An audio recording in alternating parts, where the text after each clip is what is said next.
마가복음을 잠시 띄어서 우리 누가복음 1장 우리 39절부터 46절까지 보겠습니다. 45절까지 보겠습니다. 자, 우리 같이 읽겠습니다. 이때에 마리아가 일어나 빨리 산골로 가서 유대 한 동네에 이르러 사가랴의 집에 들어가 엘리사벳에게 문안하니 엘리사벳이 마리아가 문안함을 들으매 아이가 복중에서 뛰노는지라 엘리사벳이 성령의 충만함을 받아 큰 소리로 불러 이르되 여자 중에 내가 복이 있으며 내 태중의 아이도 복이 있도다. 내 주의 어머니가 내게 나아오니 이 어찌 된 일인가. 보라, 내 문안하는 소리가 내 귀에 들릴 때에 아이가 내 복중에서 기쁨으로 뛰놀았도다. 주께서 하신 말씀이 반드시 이루어지리라고 믿은 그 여자에게 복이 있도다. 아멘. 할렐루야. 하나님의 은혜와 복이 오늘도 주님 앞에 나온 우리 사랑하는 성도 여러분 삶 속에 가정 속에 늘 함께 하시기를 주님의 이름으로 축원합니다.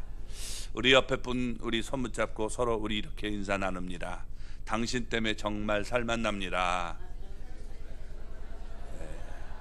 이쪽 분도 당신 때문에 정말 살만 납니다. 꼭 그렇게 되기를 주님의 이름으로 축원합니다. 누가복음 1장과 2장에는 예수님의 탄생과 관련된 찬양이 5편이 나옵니다.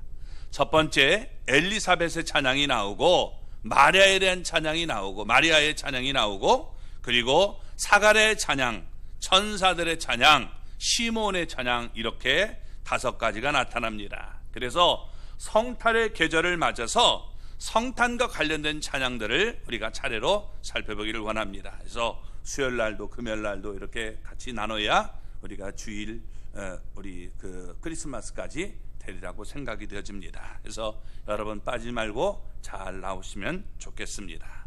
오늘 본문은 그 첫 번째 엘리사벳의 찬양입니다. 본문을 보면 마리아와 엘리사벳 두 여자가 등장합니다. 두 사람은 친척으로 서로 멀리 떨어진 곳에 살았습니다. 마리아는 이스라엘의 북쪽 지방 갈릴리 나사렛에 살았습니다. 엘리사벳은 이스라엘의 남쪽 지방 유대에 살았습니다. 그러니까 멀리 떨어져 있었습니다. 엘리사벳은 늙었고 임신하지 못하는 불임 여성이었습니다.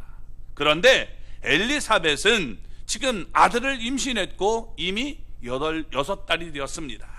반면에 마리아는 젊었습니다. 마리아는 남자를 알지 못했습니다. 마리아는 처녀고 동정녀인데도 성령으로 잉태된 아들을 배었습니다. 두 여자는 모두 아이를 뵐 수 있는 상이 결코 아니었습니다. 그들은 각자의 태중에 아이를 배었습니다. 하나님이 그들에게 기적을 행해서 초자연적으로 임신을 하게 되었던 것입니다. 본문에는 드디어 두 여자가 함께 만나는 장면이 나타나고 있습니다.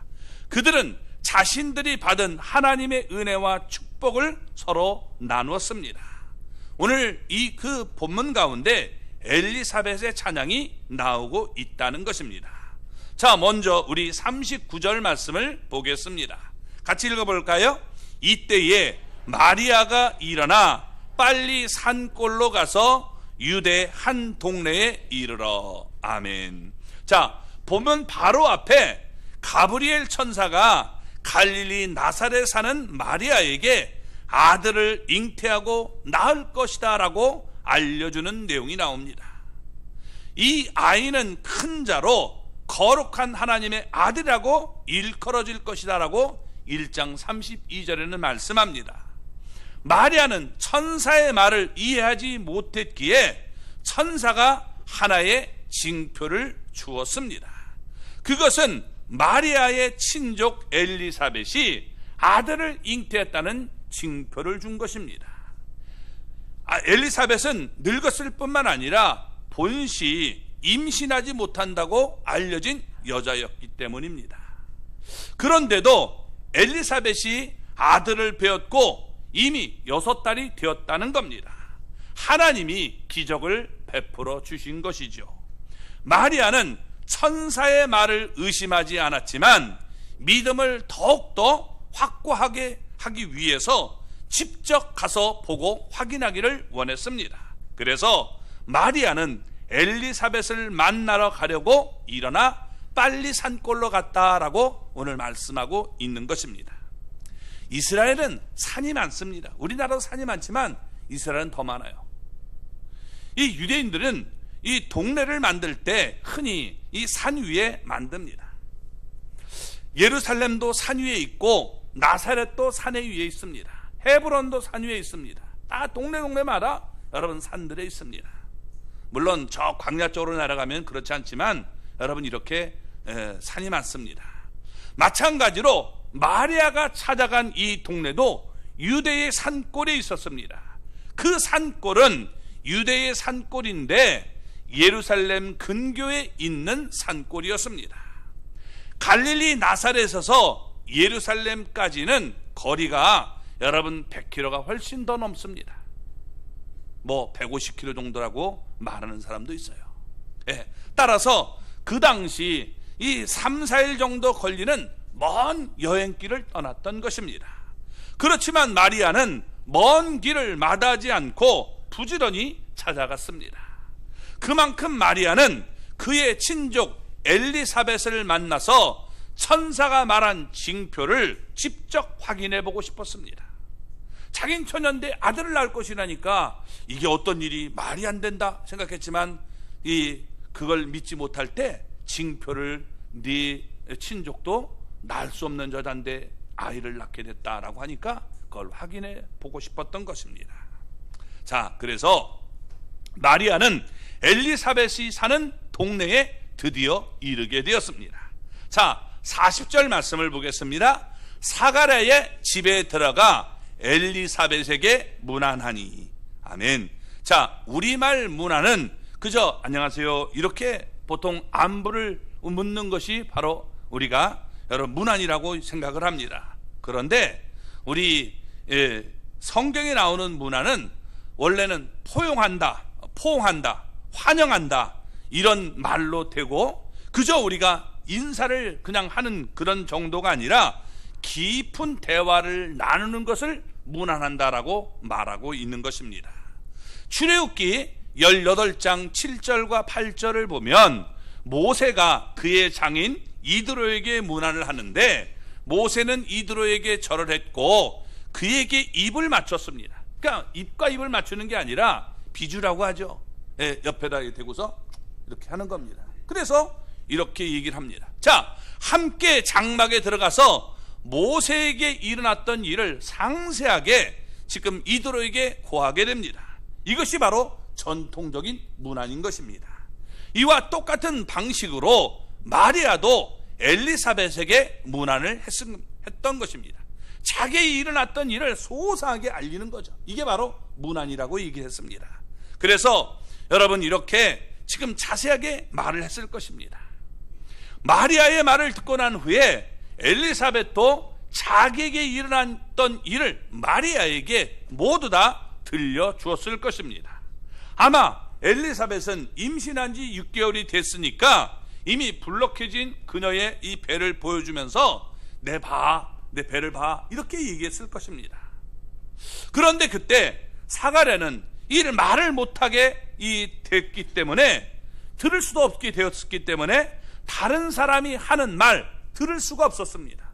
그래서 사가랴가 그렇게 된 이유는 하나님의 말씀을 믿지 않았기 때문에 여러분 천사는 하나님의 말씀을 믿지 않은 사가랴를 일시적이지만 우리가 이 말을 못하게 만들고 또 듣지 못하게 만들었던 것입니다.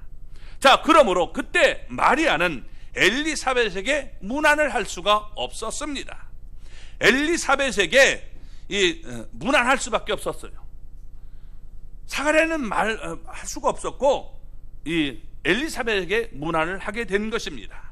자, 엘리사벳에게 문안하면서 마리아는 천사의 말이 엘리사벳에게 그대로 이루어졌음을 확인하고 느낄 수 있었던 것입니다. 자, 그렇다면 천사가 한 말은 마리아 자신에게도 그대로 이루어진다는 사실을 마리아는 확신하고 느낄 수 있게 된 것입니다. 그런데 이때 놀라운 일이 또 벌어집니다. 그게 뭐냐? 여러분, 우리 41절 앞부분을 보겠습니다. 엘리사벳이 마리아가 문안함을 들으매 아이가 복중에서 뛰노는지라. 아멘.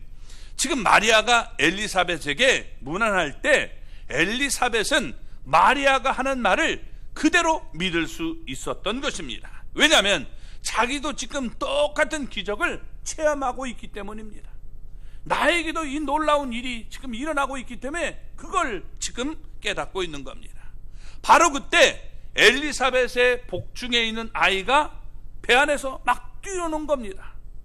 6개월 정도 되었기 때문에 아이가 복중에서 태동하는 것은 매우 자연스럽게 여러분 지금 느낄 수 있었던 겁니다. 제 남자라서 그 태동하는 걸 느끼지 못해서 안타까워요. 경험을 참 얘기하면 좋을 것 같은데 이 안타까움이 있어요. 여러분들은 느끼신 분들은 그걸 아마 느끼실 거예요. 그죠? 막 애가 이렇게 막 있을 때 발로 막 차고 이상해요? 이상해요? 그렇게 하지만 남자들은 이게 전혀 저만 경험 못하는 게 아니라 다 남자들은 경험 못할 거예요. 예, 막 그 안에서 이게 태동하는데 이게 기쁨으로 뛰노는 것을 느꼈다라고 말씀하고 있는 겁니다. 그러니까 아이가 복중에서 그냥 단순히 이렇게 뒤척이는 것이 아니라 기쁨을 가지고 막 이게 막 하는 이런 모습을 느끼게 된 겁니다. 지금 엘리사벳의 복중에는 위대한 선자가 될 아이 침례 요한이 자라고 있었습니다. 요한의 사명은 예수님보다 앞서 와서 예수님의 길을 준비해서 사람들에게 예수님은 하나님의 아들이고 그리스도인 것을 증언하는 것이었습니다. 이를 위해서 침례 요한은 모태로부터 성령으로 충만함을 받았던 것입니다. 왜 침례 요한은 모태로부터 성령의 충만을 받았을까요? 침례 요한에게는 선자의 사명이 있기에 복중에서도 하나님의 아들 예수 그리스도를 증언해야 했습니다. 이를 위해서 침례 요한은 모태로부터 성령의 충만함을 받았던 것입니다. 지금 침례 요한은 엘리사벳의 복중에 있기 때문에 마리아의 태중에 있는 하나님의 아들 예수 그리스도를 증언할 수 있는 방법이 없습니다. 그러니까 그걸 나타낼 수 있는 방법은 복중에서 기쁨으로 뛰는 것 외에는 없는 거예요. 그 복중의 아이가 무슨 말을 하겠습니까? 그러니까 이렇게 뛰놀았음을 보여주고 있다는 겁니다. 재미난 것은 요한복음 3장 29절을 보면 이렇게 말합니다. 신부를 취하는 자는 신랑이나 서서 신랑의 음성을 듣는 친구가 크게 기뻐하나니 나는 이러한 기쁨으로 충만하였노라. 아멘. 침례 요한은 제자들에게 자신의 기쁨으로 충만하다라고 말씀했습니다. 이는 신랑의 음성을 들었기 때문이다 라고 말하고 있는데 여기서 신랑은 예수 그리스도를 가리킵니다. 그리고 신랑의 친구는 침례 요한 자신을 가리키고 있습니다. 침례 요한은 예수님으로 인한 기쁨이 모태로부터 충만했습니다. 모태로부터 성령의 충만을 받았기 때문에 복중에서 예수님으로 인해서 기쁨으로 뛰놀았던 것입니다. 크게 기뻐했다라고 말하고 있는 겁니다. 우리 성도들의 여러분 교제도 성령 안에서 행해져야 되는 겁니다. 이제 우리 연말 되니까 어떻게 돼요? 회식 자리가 많이 생기죠. 요즘 회식은 그래도 옛날에는 막 술 먹고 그런 게 많았는데 요즘은 그렇지 않다고 참 감사한 것 같아요. 점심 때 보통 식사를 하고 그리고 뭐 영화 같은지 아니면 음악 감상 뭐 이런 걸 많이 한다고 그래요. 서울에만 그런 게 아니라 대전에도 이런 게 참 왔으면 좋겠어요. 그래서 얼마나 좋습니까? 그런 모습이 참 됐으면 좋겠다라고 생각이 되어집니다. 그래서 주 안에서 거룩한 교제가 이루어지는 것이 그게 올바른 우리 성도의 교제라고 말할 수 있을 것입니다. 자, 그게 하나님이 보시기에 옳은 모습이고 신앙도 성장하게 되는 것입니다. 우리도 성령으로 충만함을 받아 우리 안에 예수님에 대한 기쁨이 늘 충만할 수 있기를 주님의 이름으로 축원합니다. 그래서 우리가 성탄의 계절을 맞이해서 우리 모두 성령으로 충만해서 항상 예수님으로 인해서 여러분 우리가 교제하는 그런 기쁨이 넘쳐나기를 바랍니다. 자, 41절 우리 하반절을 보겠습니다. 엘리사벳이 성령으로 충만함을 받아. 아멘. 누구든지 성령의 충만함을 받으면 성령님이 그 사람을 온전히 주관하게 되는 겁니다. 충만하다는 것은 머리부터 발까지 여러분 성령님께서 주관하고 있다는 거예요. 성경을 보면 성령으로 충만한 사람에게 나타나는 두드러진 현상이 있습니다. 그게 뭐냐? 엘리사벳이 성령으로 충만해서 오늘 여기 본문을 보면 지금 찬양하는 모습을 보여주고 있다는 겁니다. 죄악된 세상의 구세주 예수 그리스도를 찬양하는 거예요. 성령 충만한 사람이 여러분 찬양하는 거예요. 성령 충만하게 원하십니까? 그러면 여러분 내 삶에 자꾸 찬양이 이렇게 흘러나오는 그런 삶이 되기를 바랍니다. 이 성령으로 충만하자면 자꾸 입에서 나오는 게 여러분 이게 세상 노래가 나와요. 그죠? 그러나 성령으로 충만하면 우리 주님을 높이는 그런 노래가 나오는 거예요. 내 입에서 나도 모르게 탁 해가지고 왜 그런지 몰라 이러면서 그렇게 노래가 나오면 여러분 성령에 충만하지 않은 것이고, 내가 정말 하나님을 높이는 그런 노래가 나오면 여러분 내가 그래도 성령으로 충만하구나 이렇게 느낄 수 있기를 바랍니다. 자, 또 성령의 충만함을 받은 사람은 하나님께 받은 말씀을 자꾸 남에게 전해요. 이런 모습을 갖게 되는 겁니다. 성령의 감동을 따라 받은 말씀을 전하는 게 예언입니다. 사가랴도 성령의 충만함을 받아서 하나님의 말씀을 그대로 전달했습니다. 예언이죠. 그래서 예언은 다른 게 아니에요. 우리 베드로전서 1장 21절 말씀을 보면 같이 읽어볼까요?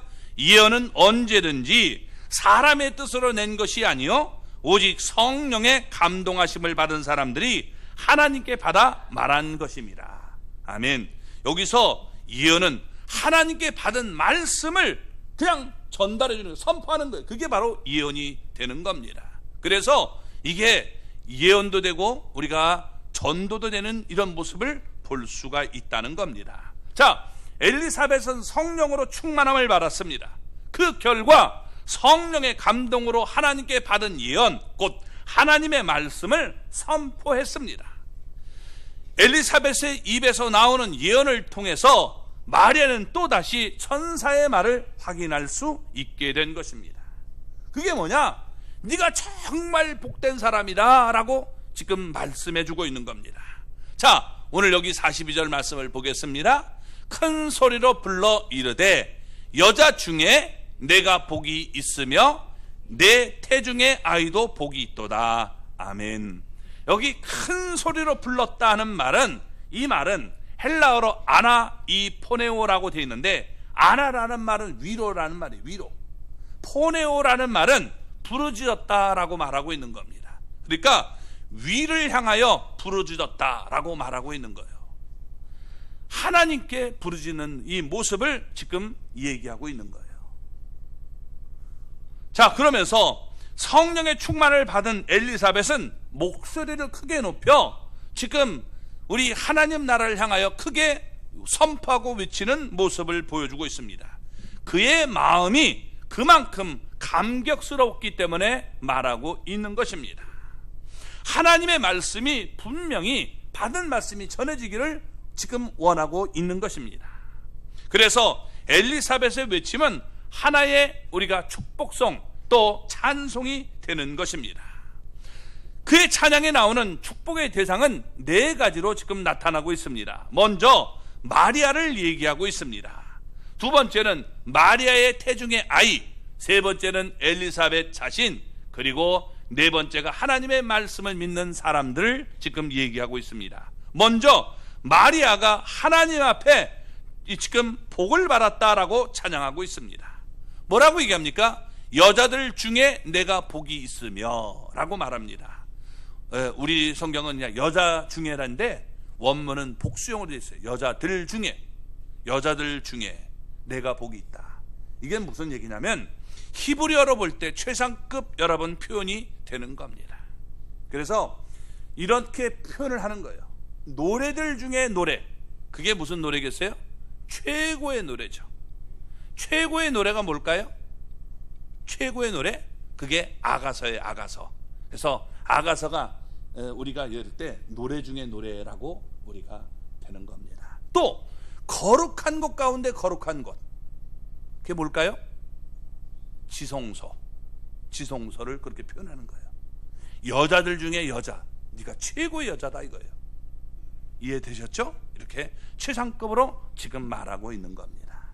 그러면서 지금 그 여자에게 복을 받았는데 이 복 중에 저 사람이 복을 받았는지 안 받았는지 우리에게 보여주는 것이 뭐냐? 히브리 사람들의 표현은 자녀를 보고 판단하는 겁니다. 그래서 우리 자녀들 여러분 정말 잘 되기를 바랍니다. 자녀가 잘 되면 부모가 착 어깨가 올라가는 거예요. 자녀가 이 잘못되면 어떻게 돼요? 교도소 갔다 그러면 이렇게 되잖아요. 부모가 어깨가 이렇게 되는 거예요. 그래서 여러분 자녀들이 정말 잘 되는 그것이 효도하는 기름을 깨닫고 공부하는 학생들은 공부 열심히 하세요. 아멘? 별로 학생들이 아멘 안 하네. 열심히 하시기 바랍니다. 그리고 결혼 연령이 된 사람은 연애도 열심히 해서 결혼하세요. 좋은 사람 만나가지고. 그래야 여러분 부모에게 효도하는 거예요. 결혼 안 하고 딱 있으면 부모에게 근심이 돼요. 그러니까 좋은 사람 하나님 만나게 해주셔서 정말 좋은 가정 이루게 해주십시오. 이렇게 기도하시기 바랍니다. 어쨌든 지금 그런 모습을 보여주고 있습니다. 자, 누가복음 11장 27절에서 한 여자가 마리아를 가리켜서 했던 말과 같이 그녀는 가장 위대한 아이를 배웠고 또 가장 위대한 아이에게 젖을 먹였기 때문에 이 여자가 정말 여기 나오는 것처럼 복 중에 복을 받았음을 얘기해 주고 있는 겁니다. 지금 엘리사벳은 마리아가 그의 태중에 하나님의 아들 예수 그리스도를 배고 있음을 알았기 때문에 성령으로 충만했던 그녀는 마리아가 여자들 중에서 복 중에 복, 가장 큰 복을 받은 여인이라고 큰 소리로 찬양했음을 보여주고 있는 것입니다. 침례 요한도 큰 자였습니다. 이 땅에서 이보다 큰 자가 없다라고 말할 정도였습니다.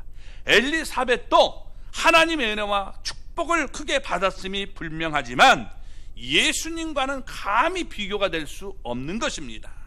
예수님은 하나님의 아들이고 그리스도가 되시죠. 그러나 침례 요한은 예수님보다 앞서 와서 예수님의 길을 준비하는 선자에 불과한 것입니다. 하나님과 인간은 여러분 너무나 차이가 있는 거예요.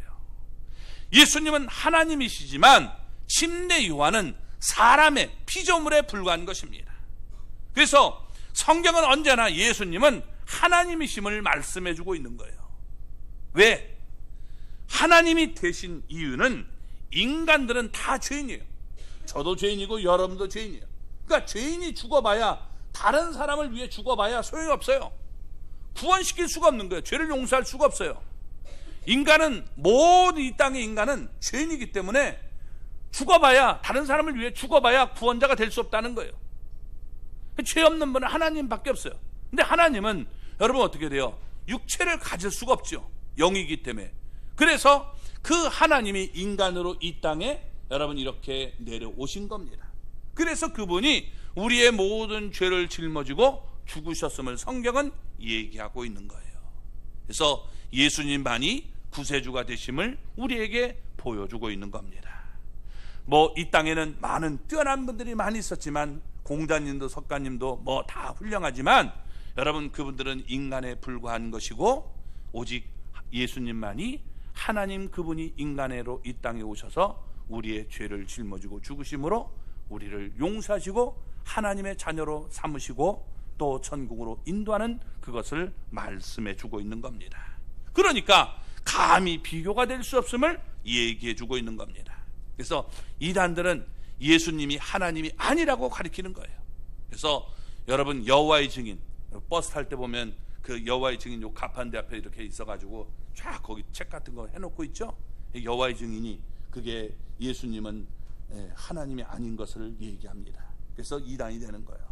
그런 자들에게 속지 마시고 성경은 계속해서 특별히 우리가 요한계시록을 읽어보면 이 말씀, 또 우리가 복음서를 보면 예수님은 하나님이심을 증언하는 모습을 너무도 많이 볼 수 있게 되는 겁니다. 자, 엘리사벳은 이 사실을 너무도 잘 알고 있었습니다. 그래서 이 하나님 그분을 지금 하나님 되신 그분을 인간의 몸으로 잉태하고 있기 때문에 은혜와 축복을 받았음을 밝히고 있는 것입니다. 좀 더 정확하게 말하면 엘리사벳은 마리아가 이 세상 모든 여자들 가운데 가장 크게 하나님의 은혜와 축복을 받은 여자다라고 말하고 있는 것입니다. 그러면서 마리아의 태중에 있는 아이도 복이 있다라고 선포하고 있는 것입니다. 내 태중의 아이도 복이 있도다라고 지금 예언하고 있는 겁니다. 마리아의 태중에 있는 아이가 바로 예수님입니다. 하나님의 아들이고 그리스도심을 보여줍니다. 하늘과 땅의 모든 권세를 가졌고 하늘에 있는 자들과 땅에 있는 자들과 땅 아래에 있는 자들이 다 예수님의 무릎 앞에, 이름 앞에 무릎을 꿇게 될 것입니다. 또 모든 피조물들이 예수님에게 찬송과 존귀와 영광과 권능을 세세토록 돌리게 될 것입니다. 마리아가 여자 중에서 복이 있는 이유가 바로 여기 있다는 것입니다. 그래서 여러분, 지금 엘리사벳의 말을 들으면서 마리아는 하나님의 아들을 지금 이렇게 낳을 것이라는 천사의 말을 다시 확인할 수 있었던 것입니다. 그래서 성령으로 충만한 사람은 우리가 서로 이렇게 여러분 축복해주는 그런 모습을 가져야 되는 거예요. 그래서 이게 바로 성도의 교제가 되는 겁니다. 우리는 서로 축복해주는 교제를 해야 돼요. 남을 씹고 남을 저주하고 이런 게 아니라 우리가 자꾸만 만나면 저 사람을 축복해주는 그런 교제가 있기를 바랍니다. 자, 43절 말씀을 보겠습니다. 내 주의 어머니가 내게 나오니 이 어찌된 일인가. 아멘. 자, 내 주의 어머니인 마리아가 자기를 찾아왔다는 사실이 너무나 놀라워서 몸둘 바를 몰라 하고 있다는 것입니다. 이는 분명 엘리사벳에게 지극히 큰 영광이고 축복된 일이었던 것입니다. 엘리사벳은 이번에 자신이 받은 축복을 찬양하고 있습니다. 그래서 이때 엘리사벳은 마리아를 가리켜 내 주의 어머니다라고 말하고 있습니다. 그러니까 엘리사벳은 마리아의 태중에 있는 아이가 자신의 주라는 사실을 밝히고 있는 것입니다. 이것은 그 아이가 여러분 지금 여기 우리를 죄에서 구원해 주시는 하나님이 되심을, 구세주가 되심을 지금 밝히고 있는 겁니다. 누가복음 1장과 2장을 보면 저기 주라는 단어가 30회 이상 나타납니다. 근데 이게 다 하나님을 뜻하는 칭호로 나타나고 있는 겁니다. 이처럼 엘리사벳은 성령으로 지금 감동해서 마리아의 몸에서 잉태되신 예수님을 하나님이라고 밝히고 있는 것입니다. 물론 엘리사벳은 마리아를 나의 주님 이렇게 부르지 않았습니다. 마리아가 주님이 아니에요. 내 하나님의 어머니 하나님으로 부르지도 않았습니다. 분명히 내 주의 어머니라고 부르고 있다는 겁니다. 마리아가 하나님을 낳은 것이 아닙니다. 유한한 여러분 인간은 우리가 영원하고 불변하는 하나님을 낳을 수가 없는 거예요. 성경은 마리아를 우리가 하나님의 어머니라고 부른 적이 단 한 번도 없습니다. 마리아는 하나님이신 예수님을 낳은 것뿐이에요. 몸을 우리가 빌려서 낳도록 만든 것에 불과하다는 겁니다. 마리아는 예수님의 인성을 낳았을 뿐이지 예수님의 신성을 낳은 것이 아니기 때문에 마리아를 나의 주라고 부르거나 하나님의 어머니 이렇게 생각하면 안 되는 겁니다. 그래서 마리아는 하나님의 은혜로 귀한 일에 쓰임을 받은 사람일 뿐이지 우리와 똑같은 죄인으로 역시 구원을 받아야 되는 겁니다. 그래서 여러분, 우리 마리아의 다음에 우리가 살펴볼 말씀인데, 여러분 그 밑에 우리가 보면 마리아의 노래가 나옵니다. 47절을 보면 내 마음이 하나님 내 구주를 기뻐하였음은, 이렇게 말합니다. 그러니까 마리아는 내 구주라고 얘기해요. 이 구주라는 말은 내가 죄인임을 고백하고 나를 위해서 죄값을 지불해 주시고 구원해 주시는 예수님을 구주라고 부르고 있다는 거예요. 그러니까 마리아는 여러분 결코 우리가 예배의 대상이 될 수가 없는 거예요. 우리와 똑같은 죄인에 불과한 것입니다. 죄인들에게 똑같지만 그분은 여러분 어떻게 돼요? 예수 그리스도를 낳았기 때문에 정말 큰 복을 받은 분이라고 얘기하는 것이지, 마리아가 이렇게 하나님처럼 높임을 받을 이유는 전혀 없음을 우리에게 얘기해 주고 있는 거예요. 그래서 여러분, 우리가 이런 모습을 우리가 분명히 깨닫기를 바랍니다. 자, 그러면서 여기 축복의 대상이 우리 나타나고 있는데 45절 말씀을 보겠습니다. 주께서 44절 볼까요? 먼저 죄송합니다. 보라, 내 문안하는 소리가 내 귀에 들릴 때에 아이가 내 복중에서 기쁨으로 뛰놀았도다. 아멘. 침례 요한은 모태로부터 성령 충만함을 받았습니다.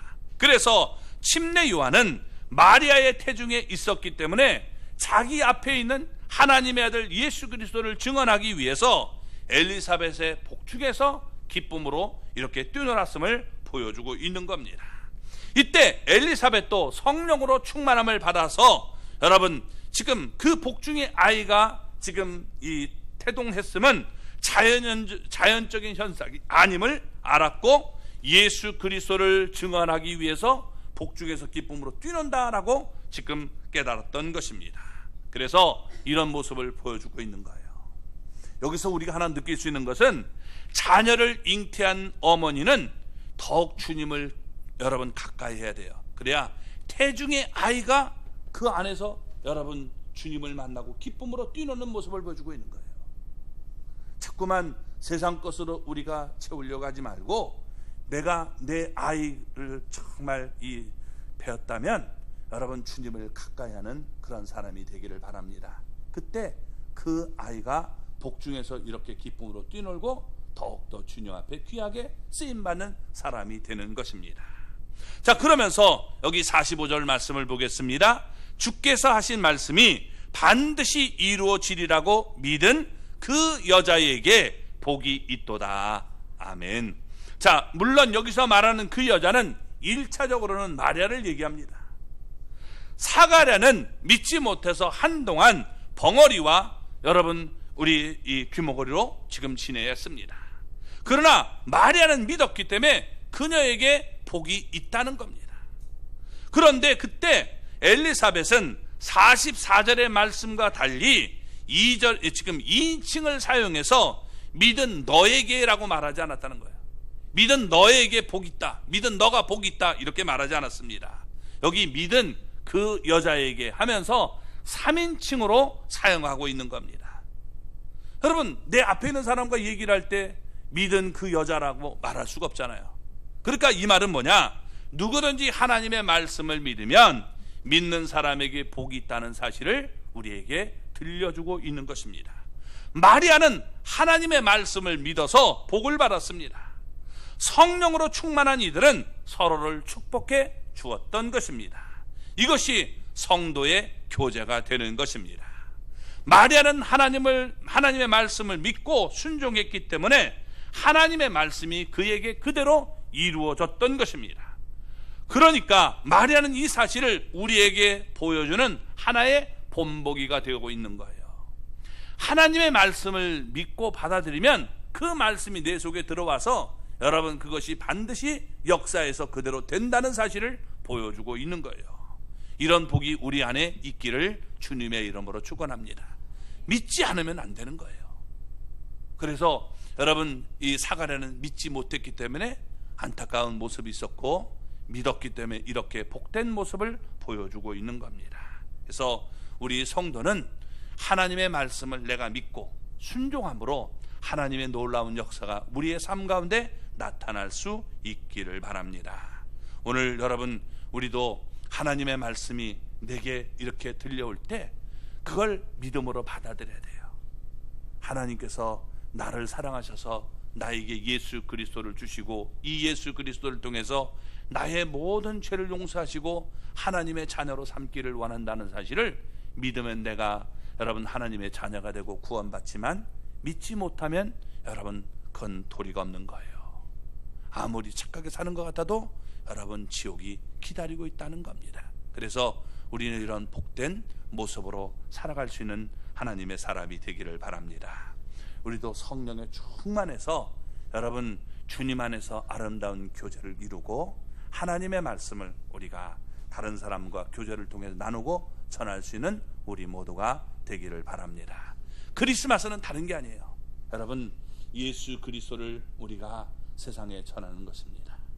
예수님이 우리를 위해서 이렇게 오셨다는 사실을 우리도 느끼고 그걸 우리가 전하는 거예요. 그냥 우리끼리 먹고 마시고 즐기고 막 히거리고, 그게 여러분 크리스마스를 잘 맞는 게 아니라 여러분 성령에 충만해서 예수 그리스도를 우리 이웃에게 전하는 저와 여러분이 되기를 주님의 이름으로 축원합니다.